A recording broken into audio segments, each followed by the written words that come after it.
Hi friends, ಇವತ್ತು ಎಲ್ಲರೂ ಮಾಡೋ ಅಂಥದ್ದೇ ಸಮ್ಮರ್ ಸ್ಪೆಷಲ್ ಮ್ಯಾಂಗೋ ಜ್ಯೂಸ್. ಮಾಜಾ ಏನು ಕುಡಿತೀವಿ ಅದಕ್ಕಿಂತ ತುಂಬ ಚೆನ್ನಾಗಿರುತ್ತೆ.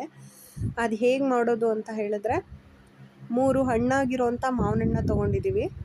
ತೊಗೊಂಡು ಸಿಪ್ಪೆನೆಲ್ಲ ತುಂಬ ಕ್ಲೀನಾಗಿ ಎರಿತಾ ಇದ್ದೀವಿ.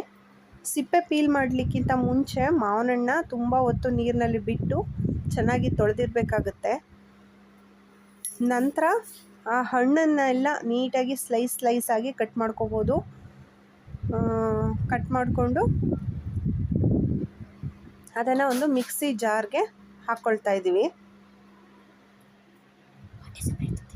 ವಾಟೆ ಏನಿದೆ ಅದನ್ನು ಸಪ್ರೇಟ್ ತೆಗೆದ್ಬಿಟ್ಟು ಮಿಕ್ಸಿ ಜಾರ್ಗೆ ಹಾಕಬೇಕು.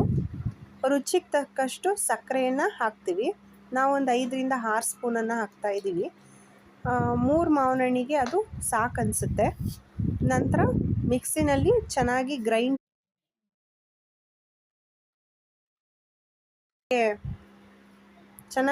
ಆದಮೇಲೆ ನಮಗೆ ರುಚಿಗೆ ತಕ್ಕಷ್ಟು ನೀರನ್ನು ಹಾಕಿ, ನಮಗೆ ಯಾವ ಹದದಲ್ಲಿ ಜ್ಯೂಸ್ ಬೇಕೋ ಆ ಹದಕ್ಕೆ ನೀರನ್ನು ಸೇರಿಸಿದ್ರೆ ರುಚಿಯಾದಂತಹ ಮ್ಯಾಂಗೋ ಮಾಜಾ ಕುಡಿಯೋದಕ್ಕೆ ಸಿದ್ಧವಾಗಿರುತ್ತೆ.